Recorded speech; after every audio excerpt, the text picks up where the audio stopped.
Bonjour à tous. Bonjour. On va démarrer dans 2-3 minutes. On attend que les retardataires se connectent et puis on va y aller.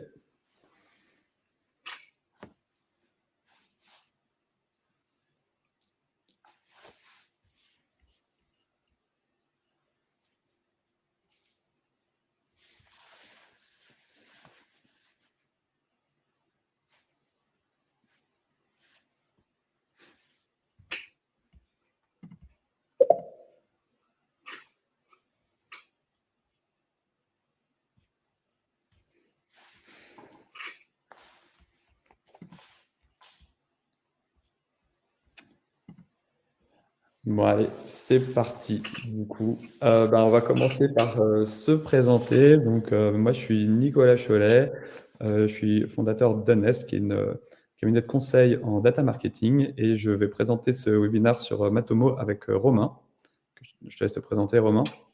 Bonjour à tous. Je suis Romain Amar, je suis directeur tracking et analytics chez Honest. Avant de démarrer, donc comme vous l'avez vu, donc vous avez un petit chat en bas à droite, hein, dans lequel vous pouvez écrire, et aussi vous avez un petit onglet questions. N'hésitez pas à utiliser l'onglet questions, parce que c'est plus simple pour revoir un peu les questions qui ont été posées. Vous pouvez aussi voter pour certaines questions, donc qui vont remonter en haut. Voilà, donc c'est assez pratique. Qu'est-ce qu'on va regarder ensemble aujourd'hui, hein? Donc le but, c'est de vous présenter Matomo pour finalement faire gagner du temps à ceux qui n'ont pas eu l'occasion de le tester, et aussi aller un petit peu plus loin que simplement la présentation de l'interface.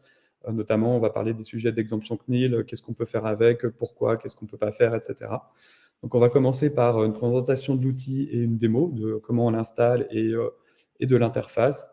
Et ensuite, on va regarder un peu le sujet de l'exemption de consentement, comment ça marche et qu'est-ce qu'on va pouvoir en faire. Avant de démarrer, pour nous présenter, donc Nest, on est une société de conseil spécialisée en data marketing, et on intervient sur différents sujets de la data que je représente là sur ce graphe. À gauche, c'est tous les sujets de collecte, donc tracking, tag manager, GA, GA4, Matomo, etc. Donc là, c'est notre sujet du jour. On intervient aussi sur des sujets de data ingénierie, c'est-à-dire qu'on va créer un data warehouse pour nos clients, et dans lequel on synchronise toutes les données métiers, les données d'analytics, ads, les données CRM, de transactions, etc. Et puis derrière, il y a l'usage de ces données. Donc on va créer des tableaux de bord, ou alors on va créer des activations, c'est-à-dire resynchroniser par exemple les données first party avec Facebook Ads, Google Ads ou d'autres outils. Donc aujourd'hui, on va parler plutôt de la partie collecte, et en particulier de Matomo.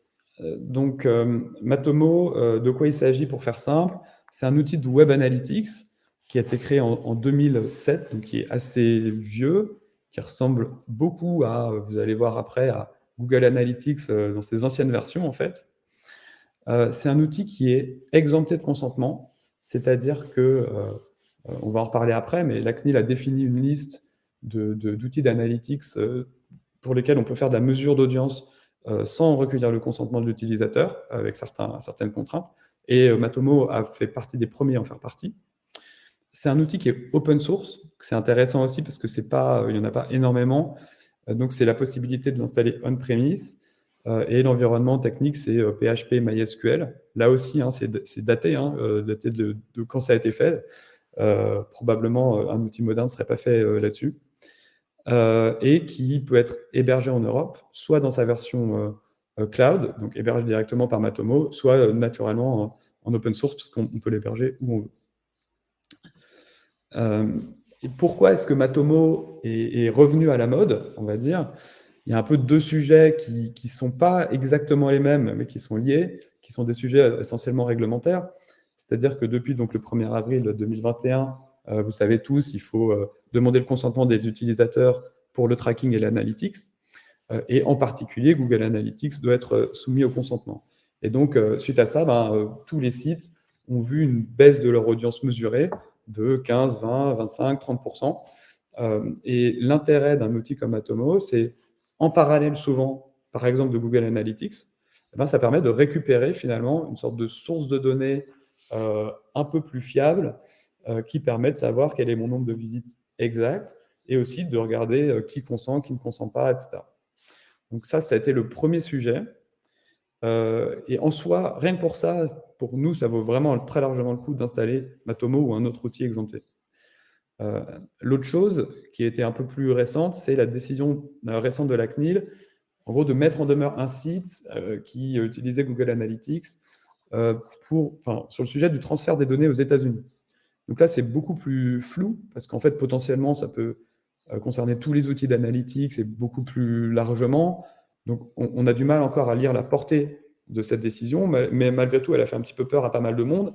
Et tout le monde s'est dit, OK, imaginons qu'un jour, mon DPO ou quelqu'un d'autre décide que je dois me passer de Google Analytics, qu'est-ce que je fais? Et ça a aussi poussé les gens à aller chercher d'autres outils, pour le coup, hébergeables en Europe, à mettre en parallèle pour avoir un backup, quoi. Donc on a ces deux sujets un petit peu différents. Encore une fois, même si vous n'avez pas peur du côté transfert des données vers les États-Unis, pour moi, c'est malgré tout super intéressant parce que la mesure exemptée de consentement, bah, c'est quand même une super source de données pour savoir ce qui se passe vraiment sur son site et comprendre ce que vous perdez avec votre CMP, quoi, la demande de consentement. Donc voilà, maintenant que cette intro est faite, donc pourquoi finalement tout le monde s'est repenché sur Matomo et pourquoi c'est redevenu à la mode à ce point-là, maintenant on va vous faire une petite présentation et pour ça je vais passer la main à Romain. Oui, alors pour cette démonstration, effectivement, on va commencer par se rendre sur le site de Matomo. Et on va se rendre compte que Matomo nous propose deux options d'installation. La première, c'est la version cloud, et l'autre qui est la version on-premise, donc en hôtel hébergé. Et nous, ce qu'on va faire, c'est qu'on va, on va rentrer nos informations. On va se rendre compte que c'est assez simple. Donc, on va rentrer notre site web que l'on souhaite traquer. Matomo automatiquement nous crée une URL de tracking, propriété de tracking. Ce qui est assez intéressant, c'est que Matomo aussi nous propose pour certains projets de migration complète de pouvoir importer directement les données de Google Analytics. Donc, ça peut être intéressant pour certains qui souhaitent se débarrasser entre guillemets de Google Analytics au moment de la création du compte. Donc, nous, ce qu'on va faire, c'est qu'on va simplement créer une propriété de tracking. Et puis voilà, on va attendre que Matomo nous envoie les identifiants par email, donc il suffit de quelques instants. Et par la suite, on va se rendre compte que la première chose que Matomo va nous proposer, c'est d'insérer un code de suivi, que vous pouvez le voir, est assez similaire à ce qu'on peut retrouver dans Google Analytics, par exemple. Ce qui est intéressant aussi, c'est que Matomo dispose d'un gestionnaire de tags, un peu comparable à Google Tag Manager. Voilà, donc c'est intéressant de le savoir. Nous, ce qu'on va faire, c'est qu'on va installer directement Matomo via Google Tag Manager de façon un peu plus classique. Donc, on va récupérer le code de suivi. On peut soit effectivement l'intégrer via du HTML personnalisé, donc en copiant et en collant le script, ou bien l'intégrer via un template qui a été créé par la communauté. Donc c'est assez pratique. On peut installer directement Matomo via ce template-là. Donc voilà, si vous voulez pas vous embêter avec le code, il faut savoir qu'on peut effectivement implémenter directement via le template de la communauté. Donc là, on a installé notre tag, et puis on va vérifier que notre tag de page vue se déclenche bien, ce qui est bien le cas sur notre site. Donc on va commencer à récupérer des informations et notamment du coup des pages vues sur Matomo. L'autre point intéressant, c'est le fait que Matomo soit exempté de consentement. Donc on peut aller un peu plus loin du coup que certaines solutions pour lesquelles il faut le consentement de l'utilisateur. Et notamment, on s'est dit qu'on pouvait optimiser notre bannière de consentement en traquant du coup les boutons sur notre CMP, puisqu'on a le droit. Donc ce qu'on a fait, c'est qu'on a aussi implémenté des boutons de tracking sur les boutons accepter les cookies et refuser les cookies. Voilà, donc on a utilisé le même template et on a installé ces différents trackers. Puis on va se rendre compte que de façon assez similaire à Google Analytics, pour ceux qui connaissent bien l'outil, on va pouvoir traquer du coup nos événements sur nos différents boutons et ainsi pouvoir mesurer l'efficacité et la performance de notre bannière. Ça, c'est pour la partie installation. Ce que je vous propose maintenant, c'est de faire un petit tour un peu plus complet de l'interface de Matomo. Et pour cela, on va se connecter directement à L'interface.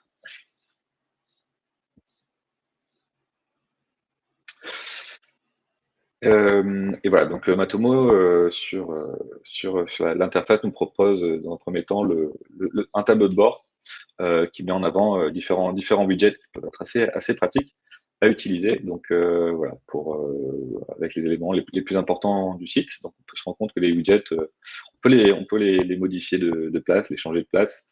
Ils sont assez flexibles. Par exemple, ici, on va pouvoir avoir le graphique des dernières visites et pouvoir choisir voilà, une évolution par jour, par semaine ou par mois. Voilà. La possibilité également d'ajouter quelques commentaires. Donc voilà, on a des rapports qui sont assez avancés. Si on veut ajouter d'autres widgets, on peut le faire directement ici. Donc là, par exemple, si je veux ajouter les principaux KPI, je peux l'ajouter directement de cette façon-là. Donc voilà, sur le tableau de bord, on a un aperçu des différentes métriques de notre site. Par la suite, on va se rendre compte qu'effectivement, on a des choses qui sont aussi similaires à Google Analytics, notamment du coup la partie visiteur qui met en avant les différentes caractéristiques des visiteurs du site. Donc c'est là qu'on va retrouver par exemple voilà, les horaires de connexion de nos différents visiteurs, les appareils de connexion ou encore voilà, les différents pronostics géographiques de nos visiteurs. Donc voilà, aussi de façon assez comparable à Google Analytics, on va retrouver cette section-là. On va également retrouver la partie comportement, dans laquelle on va retrouver l'ensemble des contenus qui ont été visités par les visiteurs du site et ainsi que les différentes interactions du site. Donc on va retrouver du coup le rapport de page par exemple. On va aussi avoir tout ce qui est recherche sur le site. Voilà, si vous avez un moteur de recherche interne, on va pouvoir retrouver ces éléments-là dans cette section-là. Et tout ce qui est événements, voilà. Par exemple, les différents boutons qu'on a traqués un peu plus tôt sur notre bannière de consentement, on va pouvoir les retrouver ici dans cette partie événements. Si on va un peu plus loin dans les rapports, ce qu'on va pouvoir y trouver, donc par exemple sur la page, sur le rapport de page, voilà, on a différentes choses intéressantes qu'on peut utiliser. La première chose, voilà, si on met notre souris sur les différentes pages, ce qu'on va pouvoir faire, c'est voir l'évolution, par exemple, des différentes pages. Donc là, pour cette page en particulier, par exemple, on va pouvoir analyser l'évolution des pages vues. On peut effectivement changer les métriques ici, donc le temps moyen sur la page, les taux de rebond, ce genre de choses.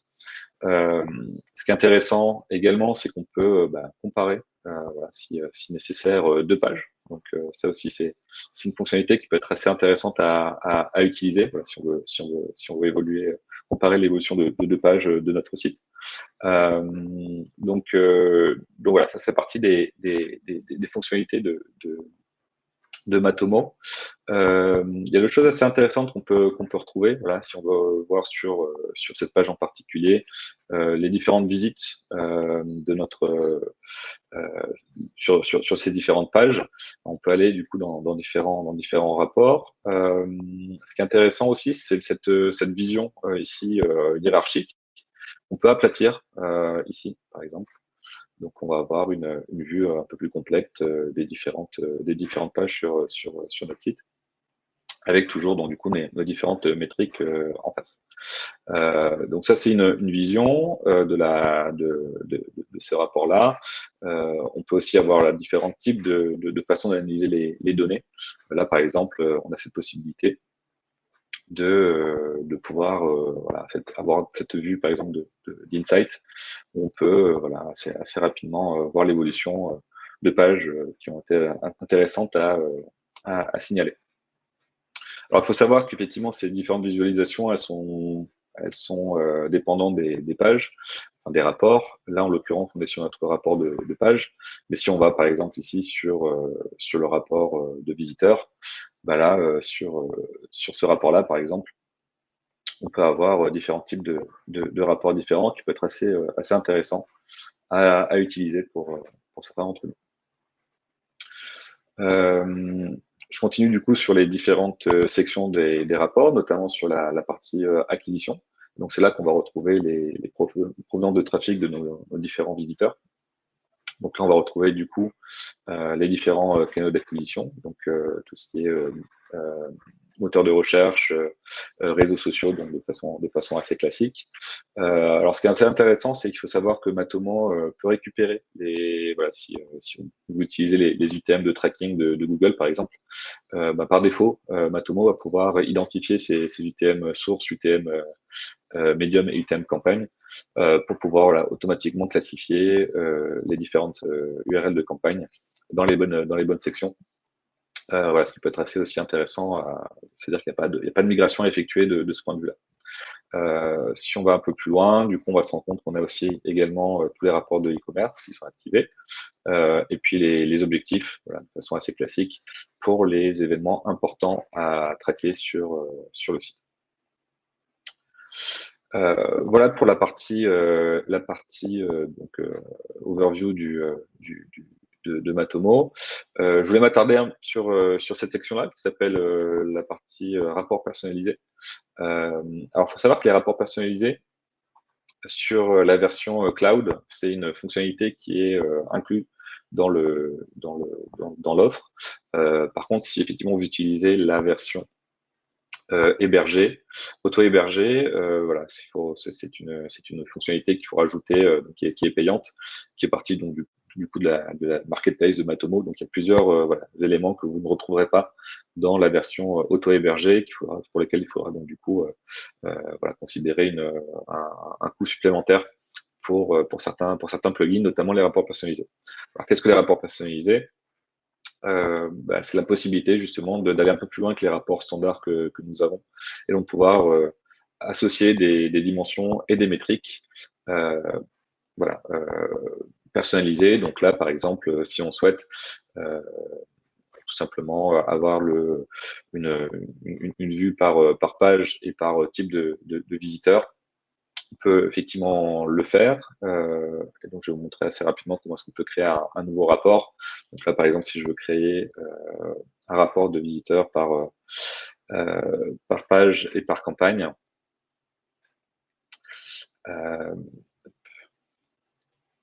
voilà, il suffit de choisir du coup le site sur lequel on veut effectuer ce rapport. On a deux types de rapports, donc soit un rapport par tableau, soit un rapport par évolution. Et là, on va pouvoir créer assez rapidement nos différents rapports en sélectionnant les dimensions et les différentes métriques. La possibilité d'ajouter un filtre, voilà, si on veut simplement filtrer sur une campagne en particulier ou une page en particulier, et ensuite créer notre rapport. Sachant qu'effectivement, il faut un petit peu de temps avant que les données soient collectées. Généralement, c'est à peu près 1 heure, mais en tout cas, voilà, Matomo nous donne la possibilité de pouvoir créer des rapports personnalisés qu'on pourra d'ailleurs par la suite utiliser comme des rapports standards, c'est-à-dire modifier voilà, la visualisation en histogramme par exemple, ou exporter dans différents formats, notamment CSV ou XML, ou en tout cas voilà, tous les différents formats que l'on souhaite, et pouvoir extraire les données qui nous intéressent. Voilà pour la partie tour d'horizon de la plateforme. Du coup, j'ai repassé la main à Nicolas pour la partie coût. Merci. Donc, attendez, je repartage. Voilà. Donc, comme ce qu'il faut retenir, hein, on n'est pas perdu quand on a l'habitude de Google Analytics, tout simplement parce que, encore une fois, ça a été créé comme étant Google Analytics open source, quoi. Donc, c'est quand même assez proche. Il y a un autre point aussi dont on n'a pas parlé là, mais pour l'installation, il est possible aussi d'installer Matomo via GTM Server-Side. Il y a un template qui existe pour ça. Et là, pour le coup, on est encore mieux dans le sens qualité de la donnée, dans la mesure où à la fois on est exempté de consentement et en plus on est server-side. Donc on évite aussi un certain nombre d'adblockers et puis on a la durée plus longue des cookies, etc. Donc ça aussi, c'est un truc intéressant. Alors, il y a plusieurs questions. Il y en a, je vais y revenir après. Il y en a une, c'est est-ce qu'il y a du temps réel sur Matomo comme sur Google Analytics? Oui, il y en a. Donc, on peut voir les données temps réel. Il y a aussi quelque chose qui n'a pas... en fait, parmi les questions, en fait, la plupart des choses avancées ne sont pas exemptées de consentement. Ça, on verra après. Donc, il y a du temps réel, effectivement. Il y a une autre chose qu'il n'y a pas sur un outil comme Google Analytics, qui est la possibilité de regarder un utilisateur en particulier. C'est-à-dire, en gros, je clique sur un utilisateur et je vois la suite de ses visites. Donc, où est-ce qu'il est, et puis, je peux voir la suite de ses pages vues personnellement, ce qui peut être intéressant pour retracer un peu des parcours individuels, et qui, là aussi, doit être désactivé avec l'exemption de consentement. Ensuite, on a une autre question. Avez-vous une expérience avec un déploiement e-commerce plus poussé que ce que propose Matomo? Alors, la réponse est non. Pourquoi? Parce que là aussi, en fait, Matomo, exempté de consentement, en fait, il faut désactiver l'e-commerce. Et du coup, c'est vrai que nous, on ne l'utilise pas. Enfin, en gros, pour du suivi e-commerce, en général, on n'utilise pas ça. On va utiliser une solution plus avancée, qui va être Google Analytics ou Piano, par exemple. Et donc, honnêtement, c'est un module qu'on n'utilise quasiment pas. Et ensuite, on a une autre question, qui est, est-ce que la version déployée par le custom template, donc dans GTM, est-ce qu'elle est exemptée par défaut? Alors, en fait, l'exemption, il n'y a pas de sujet au niveau de la collecte. Le tag, c'est toujours le même. L'exemption, elle se fait au niveau des réglages dans le back-office. Il y a un tout petit truc quand même qui est, on va en parler après, qui est il faut que les gens puissent opt-out. On ne l'a pas traité là, mais effectivement, si quelqu'un va sur votre page de politique des cookies et décide donc, de refuser d'être traqué, il doit pouvoir le faire. Et donc ça, il faut quand même le prendre en compte dans GTM, mais c'est indépendant du tag en lui-même, quoi. Ensuite, du coup, donc, si je reviens sur le déroulé, sur les coûts, donc, comme on disait, il y a deux manières de déployer Matomo. La première manière, c'est la colonne du milieu, c'est Matomo en cloud. Donc là, en gros, c'est ce qu'a fait Romain dans la démo. Vous créez votre compte, c'est hébergé chez Matomo, et voilà. Et la deuxième, c'est Matomo en auto-hébergement. Donc j'ai mis les prix en fonction, les prix et puis les coûts de serveurs approximatifs en fonction du volume. Donc si vous avez 100 000 hits par mois, donc 100 000 hits, ça veut dire, un hit, ça peut être une page vue, mais ça peut être aussi un event. Donc si vous commencez à traquer des affichages de bannières, des clics sur la bannière, etc., il peut y avoir 3 ou 4 hits par visitant ou par page vue même. Donc si vous avez 100 000 hits, donc en ordre de grandeur, à peu près 100 000 pages vues, chez Matomo, c'est 35 € par mois, donc ça démarre très très bas. 1 million de hits, c'est 159, et 10 millions, c'est 1490. Donc, en fait, les prix de base sont très bas, et pour des sites qui ne sont pas très gros, c'est très bas. Après, la scalabilité est moyenne, parce que 10 millions de hits, finalement, pour un gros site, on peut y arriver assez vite, et on voit que c'est quasiment 10 fois plus cher que 1 million de hits, quoi. Si à côté, vous êtes sur le serveur auto-hébergé, vraiment le serveur de base, qui est commandé pour 100 000 hits, ça va vous coûter entre 20 et 40 € par mois, selon si vous êtes chez AWS ou OVH. Pour 1 million de hits, on va plutôt être entre 60 et 100, parce qu'il faut un serveur plus gros ou 2 serveurs. Et pour 10 millions, ils recommandent 2 serveurs plus un serveur spécifique pour la base de données. Et donc, voilà, ça va plutôt compter dans les 300-400 € par mois.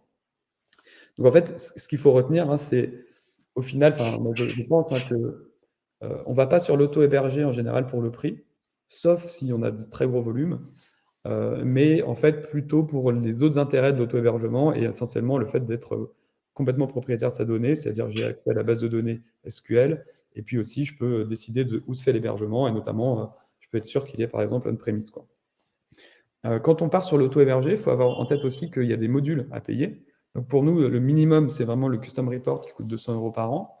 Et puis en fait, il y a un bundle complet où il y a en fait tous les rapports un peu avancés qui coûtent 1 700 € par an. Donc c'est quand même à prendre en compte en plus. Et le support aussi, si on veut du support, c'est possible, mais il faut le payer également. Donc en gros, voilà, pour moi, si on a un petit site et qu'on n'a pas trop de sujets sur l'auto-hébergement, il ne faut pas hésiter, il faut aller sur la version cloud. Et puis voilà, si on veut vraiment maîtriser tout, l'auto-hébergement est pas mal aussi. Hop, je vais voir dans le chat. Merci pour les réponses, de rien. Donc maintenant, on va on va parler, on va répondre après à l'autre question.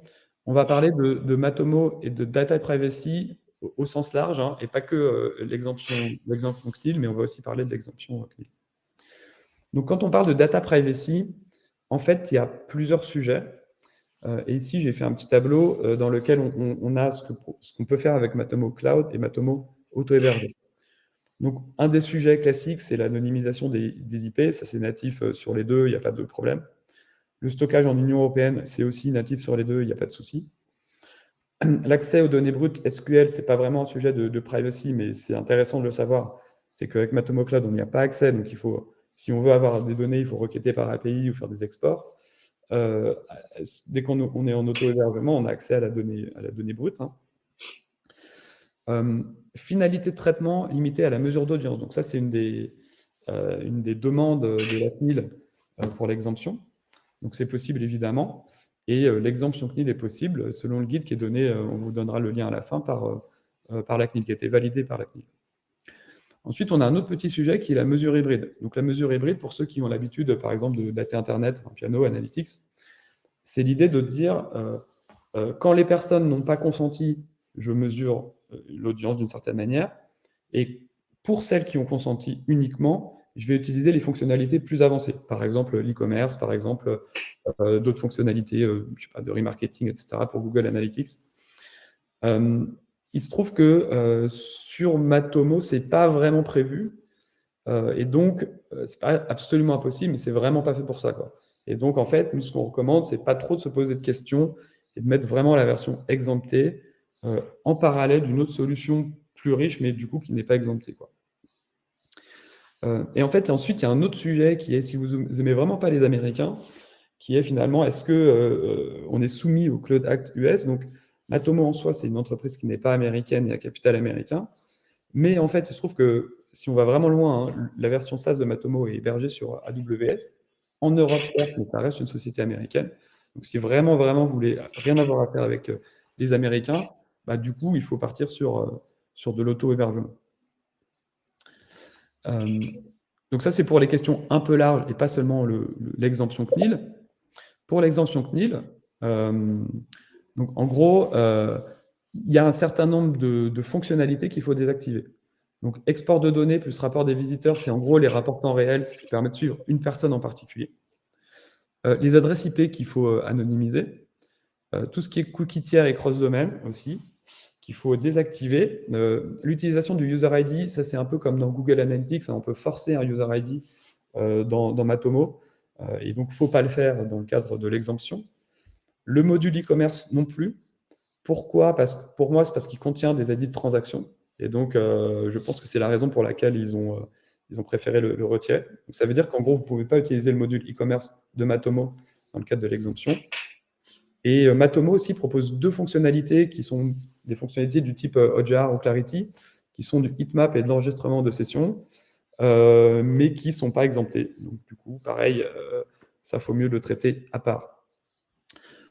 Ensuite, il y a une petite subtilité qui est, c'est exempté de consentement, c'est-à-dire que vous avez l'opt-in par défaut. Donc quelqu'un qui arrive sur votre site, vous pouvez tout de suite mesurer. Par contre, il doit quand même pouvoir s'y opposer. Et donc, aller sur votre page de politique des cookies, par exemple, et s'y opposer. Si vous voulez un exemple, vous allez voir sur le site de la CNIL, c'est ce qu'ils font, ils utilisent Matomo et c'est ce qu'ils font. Vous n'avez pas de bannière de cookies en arrivant, mais si vous allez sur la politique des cookies, vous pouvez désactiver en particulier Matomo. Et après, vérifier que vous ne collectez pas de données personnelles. Là, c'est pas technique, mais c'est si par exemple vous mettez UTM Campaign avec l'adresse email de la personne dedans, ben forcément, c'est une donnée personnelle et vous n'êtes pas censé le faire, quoi. Donc là, c'est plutôt une question de gestion de la donnée. Avant de parler de ça, je vais répondre un peu aux questions. Alors, GTM versus Matomo, comment ça se passe? Peut-on migrer facilement ces scripts de data layer lorsqu'on a des tags UA ou GA4 ou faut-il tout refaire?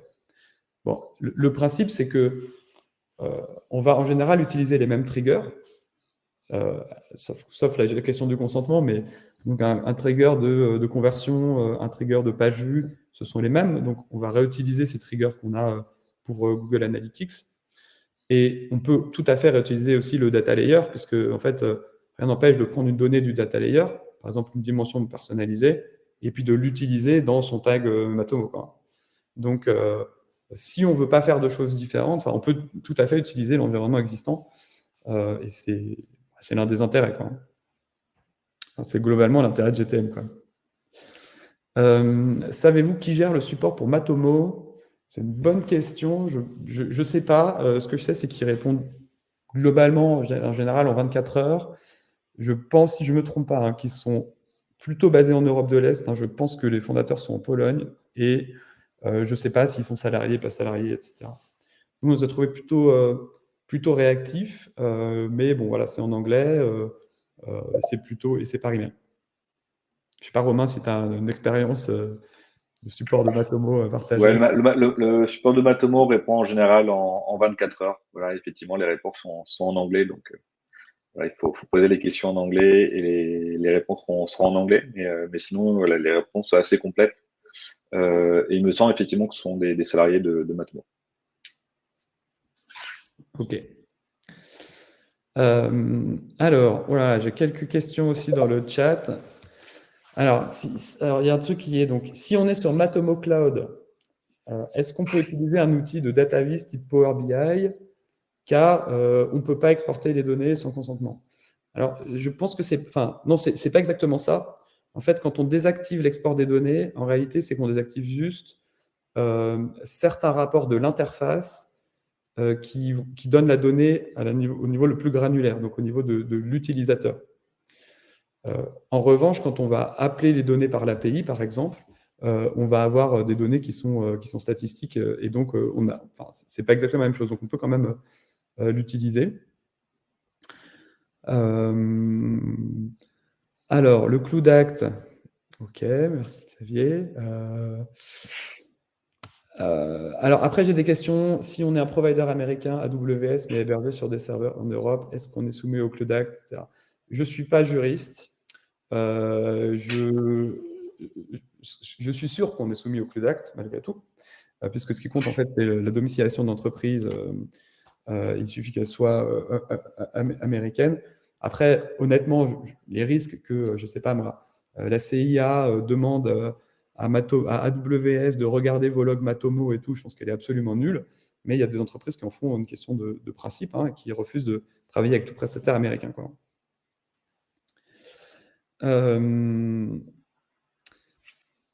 Alors, question. Alors, des raisons pour lesquelles Matomo plutôt que Piwik Pro, on va venir après en fait sur la comparaison on va comparer Matomo avec Piwik Pro et Piano. Donc un petit cas quand même que je voudrais vous montrer, donc je reviens sur la présentation, qui est l'un des intérêts quand même d'avoir un outil exempté de consentement, c'est qu'on peut suivre le comportement de consentement. Parce que par nature, on ne peut pas faire avec Google Analytics, puisque tant que les gens n'ont pas accepté, on ne va pas les suivre, quoi. Et ce qui est intéressant, c'est qu'on peut aller plus loin que ce que fournissent en général les CMP, qui fournissent des stats qui sont finalement assez basiques. Donc ici, on a un exemple qui est un exemple réel, c'est j'ai cette bannière-là, accepté, personnalisé, refusé en petit, là. Et derrière, en fait, qu'est-ce qu'on a? On va avoir, ici en haut à droite, le taux d'acceptation global. Donc en gros, quand les gens se voient présenter cette bannière, on a 65% qui acceptent, 25% qui refusent et 9% qui ne font rien. Ça, c'est intéressant parce qu'on ne le voit pas souvent déjà dans les outils de CMP, on ne le voit pas dans tout. Donc il y a des gens, finalement, ils acceptent, ils ne refusent. Et ce qui est intéressant surtout, c'est que si vous regardez en dessous les histogrammes, vous voyez qu'en fait, ces taux, ils sont très variables en fonction des sources. Donc par exemple, si vous prenez l'organique ou le paid, qui dans ce cas-là sont plutôt du marque en fait, vous voyez un taux de consentement de 66-67%, un taux de refus de 25, autour de 25, voilà, et un taux de bounce assez faible. Mais si vous prenez le display, qui est là, 5e barre en partant de la gauche, vous voyez quoi? Vous voyez qu'il y a 25% qui acceptent, 18% qui refusent et 56% qui bounce, qui ne font rien. Et ça, en fait, qu'est-ce que ça veut dire? Alors, c'est typique du display et en gros du trafic de qualité assez faible.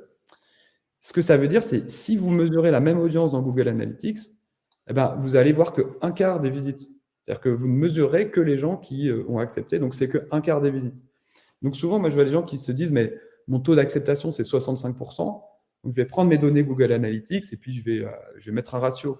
Et ce qu'on voit, c'est que ce n'est pas du tout le cas. C'est-à-dire qu'en fonction de la source, le taux n'est pas du tout le même. et qu'en fonction du device aussi, par exemple, c'est pas du tout le même. Donc ça, c'est un premier enseignement. Et le deuxième enseignement, c'est que ça permet après de tester, c'est-à-dire qu'on va faire des évolutions sur la bannière, sur mobile, sur desktop, et on va voir comment évolue ce taux de consentement typiquement.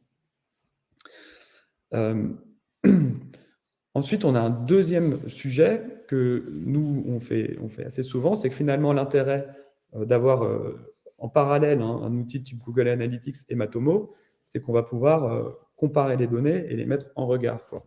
Et du coup, là, ce que je vais vous présenter, c'est un tableau de bord qu'on a fait. Donc, qu'est-ce qu'on fait? On prend les données de Matomo. Via l'API, on va les mettre dans Google BigQuery. On a fait un article aussi sur notre site pour ça, je vous l'enverrai. Et puis, Google Analytics, c'est pareil, on met les données sur BigQuery, soit avec les connecteurs natifs pour GA4 par exemple, soit avec un outil. Et puis ensuite, on va visualiser tout ça dans Google Data Studio. Et donc, qu'est-ce que ça donne? Hop. Voilà. Donc ici, on a un exemple qui permet, dans lequel on va mesurer. Donc ici, typiquement, je vais avoir mes sessions en bleu Matomo versus en orange Google Analytics. Et donc, typiquement, là, sur la période sélectionnée, je vois que j'ai un delta de 33%. Donc, encore une fois, c'est le niveau d'erreur, finalement, enfin, de manque que je vais avoir dans Google Analytics. Chose intéressante, c'est que je vais aussi pouvoir regarder mes conversions par device, par source d'acquisition, par exemple. Donc, je vais voir que j'ai certaines sources qui sont plus ou moins impactées que d'autres. Il faut aussi prendre en compte que Matomo et Google Analytics ne sont pas forcément le même mode d'attribution, hein. Donc, il y en a qui va être last click non direct, et puis Matomo, ça dépend.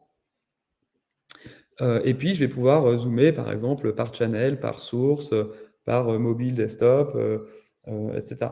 Donc, en gros, ce qui est intéressant ici, c'est que finalement, ça permet de... typiquement, voilà, vous avez une agence SEO qui va être incentivée sur, je sais pas, ces conversions qui viennent du SEO, ou même les visites qui viennent du SEO. Assez classiquement, il y a toujours des débats, parce que vous vous dites, mais moi, ça baisse, parce qu'en fait, dans Google Analytics, je vois que ça baisse. Votre agence, elle va vous dire, mais non, ça monte parce que, je sais pas, les positions progressent. Et finalement, Matomo, je trouve que ça fait un bon juge de paix pour aller dire, en fait, regardons ce que nous dit Matomo, et c'est probablement, c'est en tout cas plus proche de la réalité que Google Analytics, parce que ça inclut tous les gens qui n'ont pas consenti, quoi. Donc voilà, donc il y a pas mal de choses qu'on peut faire comme ça en croisant les données. Et puis, si vous y réfléchissez un peu, sur le même modèle, dans le futur, vous allez vous retrouver avec Google Analytics Universal, avec tout votre historique, GA4, avec peut-être moins d'historique, et peut-être Matomo, et donc typiquement consolider ces données dans les mêmes tableaux pour pouvoir récupérer tout l'historique, les comparaisons entre les outils, etc. C'est toujours intéressant.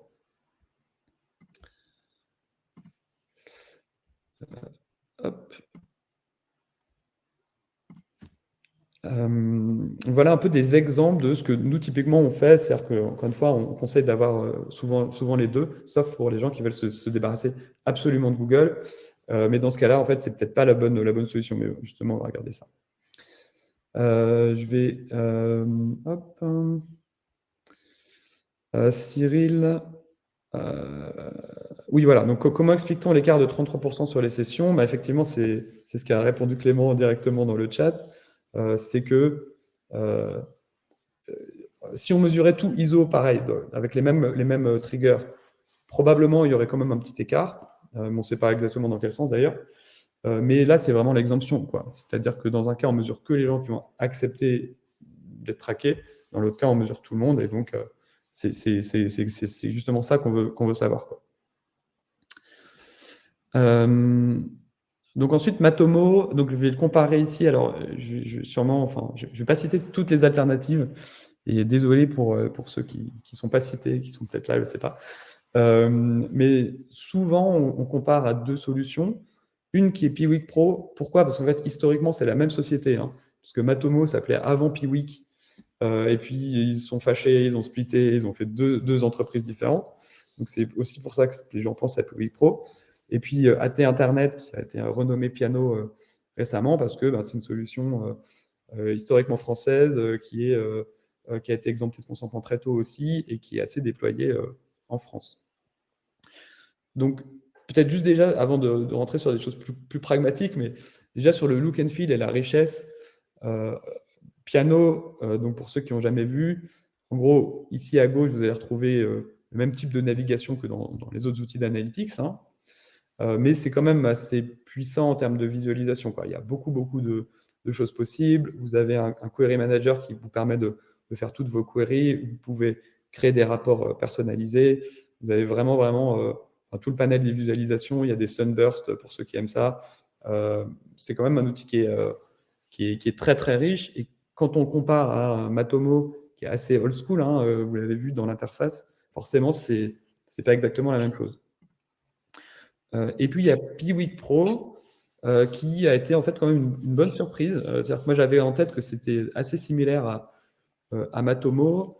Et en fait, en creusant, on s'est rendu compte qu'il y avait quand même pas mal de différences, notamment techniques, hein, parce que ça a été complètement réécrit. Là où Matomo, c'est sur du PHP MySQL, la scalabilité peut quand même poser question si vous avez un très gros site. Piwik Pro, c'est sur ClickHouse, qui est une base de données type BigQuery, qui est vraiment faite pour ça et qui nous semble quand même beaucoup plus robuste et moderne. Et puis aussi, en termes d'interface, l'interface est quand même assez sympa. On peut personnaliser les rapports, on peut faire pas mal de choses. Et honnêtement, enfin, on est sur une solution qui est quand même très intéressante, quoi. Mais qui ne coûte pas le même prix. Et oui, il y a une CMP intégrée effectivement à Piwik Pro, ce qui fait, et la mesure hybride. Voilà. Et donc, et ça, enfin, je ne sais pas si je l'ai mis la mesure hybride ici, mais là, j'ai un tableau qui est un peu gros, mais pour vous faire les choses rapidement. En gros, Matomo est moins cher que Piwik Pro et Piano Analytics. Typiquement, Piwik Pro, ça va démarrer à 400 € par mois. Assez vite, si vous avez un peu de volume, ça va être 700-800 €. Si vous voulez l'avoir en auto-hébergé, c'est à partir de 2000 € par mois. Et Piano, c'est typiquement le même ordre de grandeur. Donc, c'est des outils qui sont vraiment super, hein, mais qui sont un peu plus chers quand même que Matomo. Donc, c'est quand même le truc principal, quoi. Et l'autre truc qui, en général, guide les gens vers Matomo, c'est le côté open source, parce qu'il y a des gens que ça attire. Ils ont tous l'exemption CNIL, donc là-dessus, il n'y a pas vraiment de sujet. Matomo et Piwik ont cette fameuse mesure hybride, donc ça peut être quand même intéressant, notamment si vous voulez avoir que ça comme outil, c'est-à-dire que si vous ne voulez pas avoir Google Analytics, probablement, il faut plutôt choisir l'un des deux autres. Après, il y a la question du Cloud Act US qui est un peu complexe, donc je ne vais pas forcément rentrer là-dedans. Il se trouve que Piwik est à la norme ISO 27001, qui est une norme de sécurité, ce qui, dans certaines entreprises qui sont très sensibles, ça peut être intéressant.